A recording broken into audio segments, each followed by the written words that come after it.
Commandant, bonjour. Oui, oui, bonjour. Excusez-moi de vous déranger et de faire cette intrusion sans permission. Je m'appelle Perrault Louara, je suis journaliste. Oui. Je vous appelle parce que je voulais vérifier 2-3 petites informations dans le cadre de mon travail. Je voulais confronter un peu les sources. Mais de quoi voulez-vous me parler exactement? Oui. Je voulais poser une question sur la société Capitol Airlines Sarlu. Est-ce que c'est votre entreprise? Est-ce que vous avez une entreprise d'aviation qui s'appelle Capitol? Oui, c'est mon entreprise. Pourquoi? D'accord. Parce que bon, selon certaines informations, j'apprends que les nouvelles aéronefs que le président de la République démocratique du Congo a acheté seraient plutôt achetées au nom de votre société.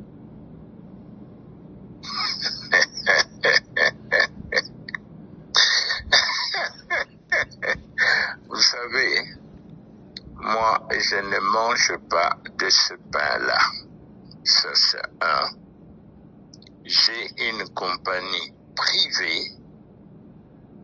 Ma compagnie a un contrat avec le gouvernement congolais.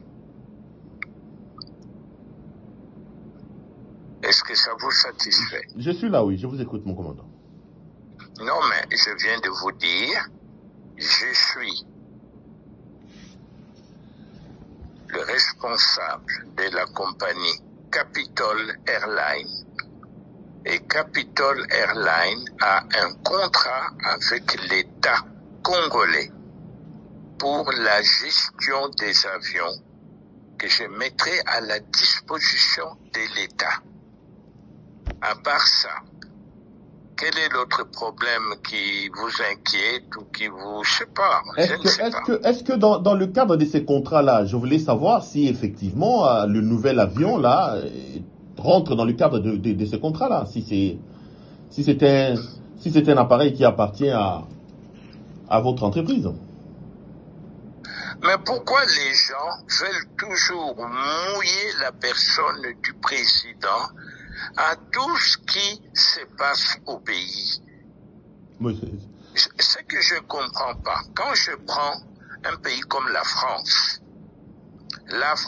a un truc qu'on appelle le GLAM, groupe de liaison ministérielle, qui gère tous les avions du gouvernement français, que ce soit l'avion de la tête jusqu'au dernier haut fonctionnaire français. C'est géré par le GLAM. Aux États-Unis, c'est l'US Air Force et la Marine. Dans beaucoup d'autres pays, chaque pays a son système. Chez nous, Capitol gère les avions qu'il met à la disposition du gouvernement suite au contrat qui lie Capitol au gouvernement. Ça s'arrête là. Ça s'arrête là. Je ne parle pas du président, je parle du gouvernement congolais. Est-ce que ça vous satisfait? Non, si ça ne vous dérangerait pas, commandant. Est-ce que c'est dans le cadre de ces contrats-là avec le gouvernement congolais que vous avez mis à la disposition de la RDC le nouvel avion avec lequel le président du pays circule? Disons oui. Disons oui. Le problème est où? Donc, si vous dites oui, c'est que cet avion-là n'appartient pas au Congo, mais l'avion appartient à la société, à votre société. L'avion appartient à Capitol, oui, qui a un contrat avec l'État congolais. Ok? Ok. Mais vous répondrez comment aux gens qui disent que Capitol est une société écran derrière lesquelles se trouve M. Tshisekedi lui-même? Mais j'ai dit, pourquoi voulez-vous que moi j'aille manger de ce pain-là? Pour gagner quoi? Je vérifie. Pour gagner quoi? Mon commandant, non, pour gagner quoi? Pour gagner quoi? J'ai dans ma carrière, j'ai près de 60 ans d'aviation. Qu'est-ce qui vous étonne? Je suis un des 2 premiers pilotes de ce pays. je peux pas, moi, gérer une compagnie qui a un contrat avec l'État. Non, mais moi, je vois pas où est le problème. Non, on n'a fait vraiment pas un problème. Nous, on informe les publics. On voulait tout simplement être sûr que... Non, je suis les réseaux sociaux. Pas plus tard qu'hier, je suis tombé. Je crois, là, je sais pas moi, quelqu'un qui racontait que le président vient d'acheter un avion de 70 millions de dollars. Moi, j'ai éclaté de rire parce que je me dis, eh ben, comme tout le monde peut s'exprimer sur les réseaux sociaux et raconter ce qu'il a, parce qu'après tout, on vit quand même dans une démocratie, ben chacun a le droit de penser ce qu'il veut et dire ce qu'il veut, mais il doit se référer à certaines réalités et pas raconter n'importe quoi. En résumé, c'est ça, ok? J'espère vous avoir répondu. Merci de m'avoir donné de votre précieux temps. Peut-être la toute dernière question. Mais pourquoi l'avion est immatriculé à l'île de Saint-Martin? La société est logée là-bas ou c'est une société congolaise, votre société? Écoutez, si l'avion est immatriculé à l'étranger, c'est tout simplement une question de facilité pour Capitol d'avoir des avions qui ne sont pas soumis à la blacklist. Vous savez que la RDC est blacklistée du point de vue aviation et que nos avions ne peuvent pas se balader n'importe où sans restriction, vous le savez. Je sais. Alors je me suis dit, j'immatricule l'avion en dehors et j'ai choisi un petit truc là, San Marino, où l'avion est immatriculé et cet avion est reconnu aux États-Unis, comme en Europe, comme partout. Il n'y a pas de restriction. C'est pour nous faciliter la vie. Si demain, la RDC sort de la blacklist, qui nous empêche de réimmatriculer notre avion ici en RDC? Personne. J'espère que cette réponse vous satisfait. Ouais. Voilà. Si vous me permettez que je pose la dernière, mon commandant. On n'a pas les commandants Diasolo à tous les jours. Mon commandant, est-ce que vous pensez, vous, de votre expérience, que le Congo a gagné, que son président roule avec un avion en leasing ou loué, comme vous êtes en train de le faire louer à notre pays? Écoutez, si on se base sur l'histoire de ce pays, je parle de l'histoire de l'aviation congolaise. Commençons après l'indépendance. Kasavubu, avec son premier ministre, à l'époque c'était Lumumba, se sont retrouvés sans avion propre. Jusque-là, c'est clair? C'est clair, oui, commandant. Ok. Ils ont même eu des ennuis. Et si vous aviez lu mon livre, Entre ciel et terre. J'ai commencé déjà à lire quelques pages. Ouais. Entre ciel et terre. Écoutez, si vous voyez, j'en parle dans mon livre. Pour aller régler les problèmes avec Tchombe à l'époque ou Kalonji Mbujimayi, l'avion qui était pour le gouverneur général, les Belges, parce que quand quelque chose ne va pas, il faut en parler. Mais moi, je suis pour les critiques constructives. Ils ont fait comprendre à tout le monde que Mobutu était à la base des déboires de la compagnie nationale Air Zaïre qui allait de plus en plus mal, qu'il s'accaparait des avions de la compagnie, il s'accaparait pas, il louait. Et moi, j'étais au cadre de la compagnie nationale, j'étais le numéro 2 ou le numéro 3, ça dépend dans quelle optique on voit la chose, de la compagnie. on louait tous les vols et on était payé par la Banque nationale. Vous pouvez vérifier. Un jour, Mobutu me fait appeler. Il me dit, commandant, j'aimerais que vous fassiez une mission pour moi aux États-Unis, voir un de ces 10 qu'on me propose. Surpris, bon, par curiosité. Il y avait la famille Khashoggi qui était ici. Et je me suis dit, ah, peut-être que c'est les Khashoggi qui vont financer l'affaire. Je suis parti aux États-Unis, j'ai vu l'avion qui n'était pas mal, mais les moteurs posaient problème parce que c'était de tous les DC-10 fabriqués par McDonnell à l'époque. 2 seules compagnies avaient choisi ce genre de moteur. C'était la compagnie américaine Northwest et la compagnie japonaise JAL. Toutes les autres compagnies du monde avaient choisi des moteurs General Electric. J'ai dit, je ne prends pas cet avion parce que il est équipé de moteurs Pratt & Whitney. Je risque d'avoir à commander 2 moteurs de réchange à cas de panne, parce qu'il s'agit quand même d'un avion présidentiel, alors que au niveau mondial, ici en Europe et en Afrique, il y avait 2 groupes qui utilisaient le DC-10. Il y avait le groupe Atlas et le groupe KSU. La différence entre les 2 groupes était les instruments du cockpit. Et tous ces DC-10 étaient équipés de moteurs General Electric. Alors on se disait, on avait mis dans les 2 groupes les moyens en commun.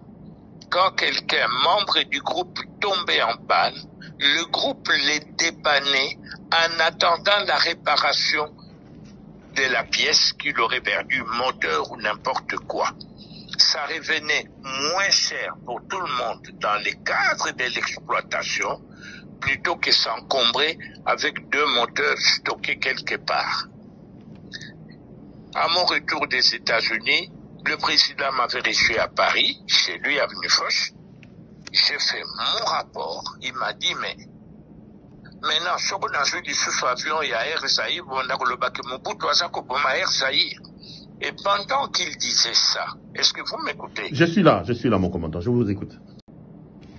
Et tous ces DC-10 étaient équipés de moteurs General Electric. Alors on se disait, on avait mis dans les 2 groupes les moyens en commun.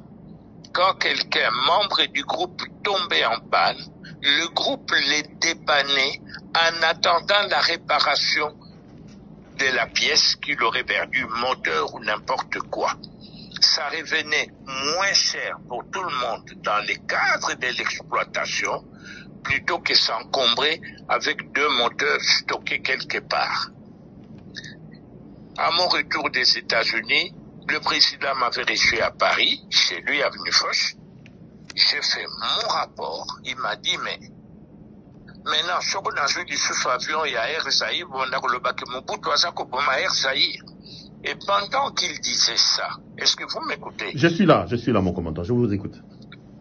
Une idée m'est venue.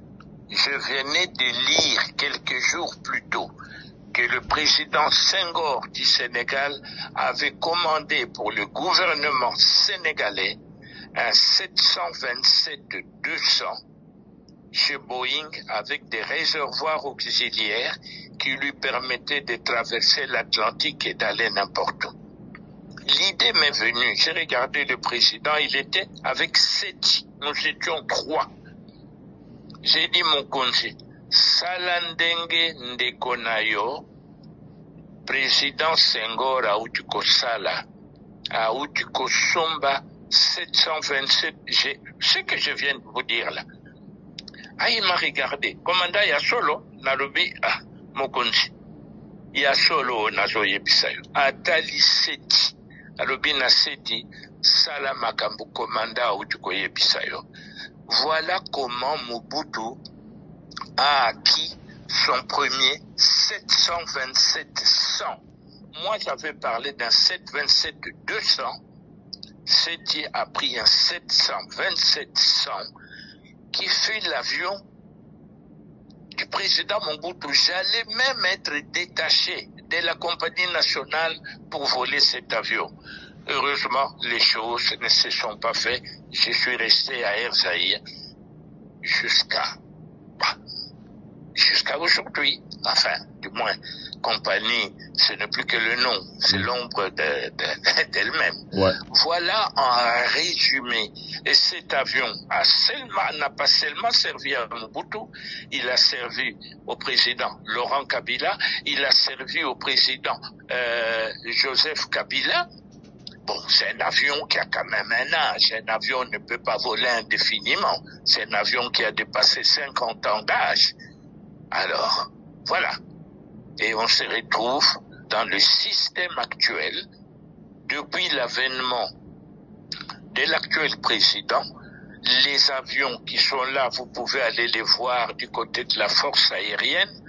Aucun de ces avions n'est en état de piloter. Même les passagers, là, et surtout pas un chef de l'État. Alors, ils se sont mis à louer les avions. Faut pas me poser des questions sur la location des avions. Je n'y étais pas, j'ai jamais loué un avion pour un chef.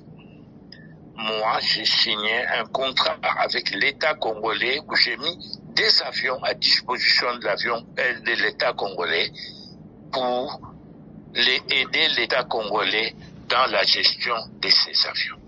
Un point, un trait. Est-ce que c'est clair? C'est clair, mon commandant. C'est clair. Je vais vraiment vous libérer cette fois-là, mais... N'écoutez pas tout ce que les gens disent. N'écoutez pas tout ce que les gens disent. Ne l'écoutez pas. Ok? Donc, on retient que la société Capitole, c'est pas une société écran, que Tshisekedi n'est pas derrière, parce que c'est vraiment ce qui se raconte, hein? Mais qu'est-ce que le président a à voir avec Capitole? Non, mais... C'est la question que je pose. J'ai à voir avec l'État congolais. Non, mais bon, j'ai un contrat. Quand on dit vous voulez voir les contrats que j'ai signés avec eux? J'ai signé les contrats à la primature. Quand on dit de à la primature, il y a presque un an. Quand on dit de vous que vous êtes proche du président, vous êtes proche de Maman Marthe, c'est ce qui se raconte. C'est d'ailleurs pour ça que, voilà, comme ça que les gens parlent. Écoutez, parlons peu, parlons bien. Les gens peuvent raconter ce qu'ils veulent. J'ai piloté Mobutu pendant 19 ans. La question est, étais-je proche de Mobutu ou pas? C'est pas à moi de répondre. Ensuite, je suis parti à l'étranger où j'ai vécu des années suite à un accident de voiture. Je suis rentré au pays. Si vous me dites si je connais le président, bien sûr que je connais le président. Je connais le président. J'ai aussi piloté son père à l'époque, le feu Etienne Tshisekedi. Quand la ville de Bukavu a été reprise par le général Moulamba, j'ai amené le ministre de l'Intérieur de l'époque qui s'appelait Etienne Tshisekedi. Nous étions partis, on nous a même tiré dessus. C'est pour vous dire. Alors que les gens racontent que je suis proche de Maman Marthe ou proche du président, ben j'en suis fier. Le problème est où? Ce ne sont pas mes ennemis. Ce ne sont pas mes ennemis. Vous voyez ce que je veux dire? Je vois, oui. Voilà. Mais commandant, il y a encore un autre... Je suis assez chiant, pardonnez-moi. Il y a aussi quand même un problème qui choque, c'est le fait que vous louez les avions à la RDC, dont les présidents, mais l'équipage qui pilote ces avions-là, c'est quand même un équipage totalement étranger. Est-ce que pour le Congo, c'est honorant pour nous d'avoir notre président qui s'est fait piloter par un équipage totalement étranger?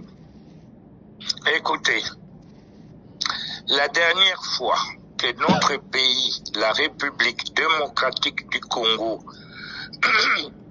a envoyé des pilotes congolais en formation ou envoyé des jeunes Congolais en formation, ça date de plus de 40 ans, je dirais même 45 ans. La plupart des Congolais que vous voyez voler, certains ont eu la chance d'être soutenus par des parents qui avaient les moyens, parce que j'aimerais que tout le monde sache une chose, la formation d'un pilote, faut compter une moyenne. En Europe, 120 000 $, il y a des pays à 100 000 $, ce n'est pas donné à la portée de n'importe qui. Il faut les moyens. Avec tout ce que ce pays a connu ou vécu, à l'époque, nous avions une force aérienne qui faisait craindre notre pays par d'autres pays. Aujourd'hui, nous n'avons rien. Le peu que nous avons comme pilote, je ne sais pas pour toute la République démocratique du Congo combien il en reste. Moi qui vous parle, j'ai 80 ans. Je viens d'avoir 80 ans le 14 novembre passé. Quand je regarde derrière moi, il y a un vide. Il faut bien commencer quelque part. Il n'y a pas longtemps, j'ai fait une interview là d'un journaliste à qui j'ai demandé d'écrire que nous avons besoin de créer une école de pilotage dans ce pays, ou envoyer nos jeunes à l'étranger pour être formés.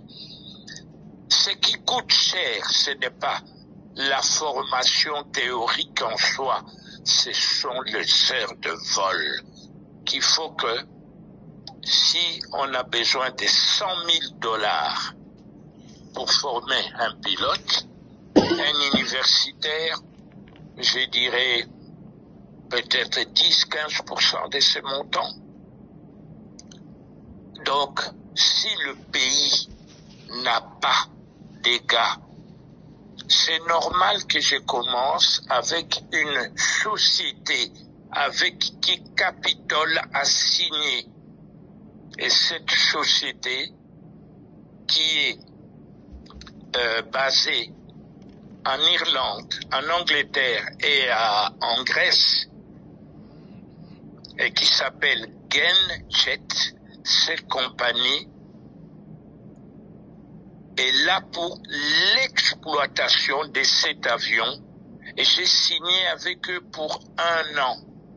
Et pendant l'année, je me suis donné comme objectif de former des Congolais sur cet avion. Et pendant que vous me téléphoniez, j'étais occupé justement à voir combien va coûter la formation de ces Congolais sur cet avion dont vous parlez. Et ça va coûter très cher. Et oui, un pilote formé pour être lâché, donc pour être autorisé à voler sur cet avion que vous avez vu, dont vous parlez, eh bien ça coûte cher, beaucoup d'argent. Beaucoup d'argent. Donc, ayons l'habitude de vérifier les informations. Ayons l'habitude d'analyser et pas raconter n'importe quoi. Ça ne sert à rien. D'ici quelques 2-3 mois, vous serez le premier à m'appeler pour dire « Ah, on a vu des Congolais à bord de cet avion-là. » Vous voulez parier avec moi?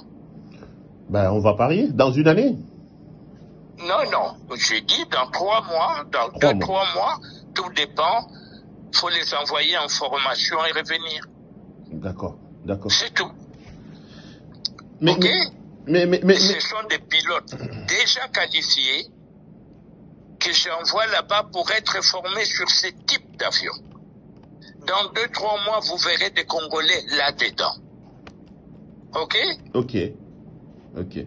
Merci. Commandant, j'espère qu'on peut arrêter là. Non, okay? Commandant, si ça ne dérangerait pas, est-ce qu'on peut avoir une idée sur le coût financier du contrat qui vous lie? Parce que là aussi, il y a quand même beaucoup de choses qui s'y racontent. Financièrement, ça coûte combien la RDC? moi j'arrête l'interview là. Merci. Les coûts financiers, c'est propre à la gestion d'une compagnie aérienne. OK? Ok. C'est propre à ça. Ok. Et un coût financier d'un avion, ça se calcule à l'heure de vol. L'heure de vol d'un avion, il y a beaucoup de choses. La maintenance, les salaires, les taxes, les assurances, les carburants et tout. Et surtout dépend combien d'heures de vol vous allez faire par mois. Et c'est fonction de ça. Il y a beaucoup d'éléments qui rentrent en ligne de compte. Je vous remercie. Merci. C'est à moi de vous remercier, commandant. Merci pour votre temps. Voilà. Mais alors, méfiez-vous des ondits des gens, ça ne sert à rien. D'accord? Merci beaucoup. Merci, commandant Diasola. C'est gentil, hein. Merci de nous avoir donné de votre temps. Et puis, sachez que notre pays doit être fier de mettre à la disposition de la tête de notre pays un avion comme celui-là. On doit en être fier et pas lancer des critiques qui n'ont ni queue ni tête. Ça ne sert à rien. OK? Allez, merci. Merci, commandant. Et merci beaucoup. Au revoir.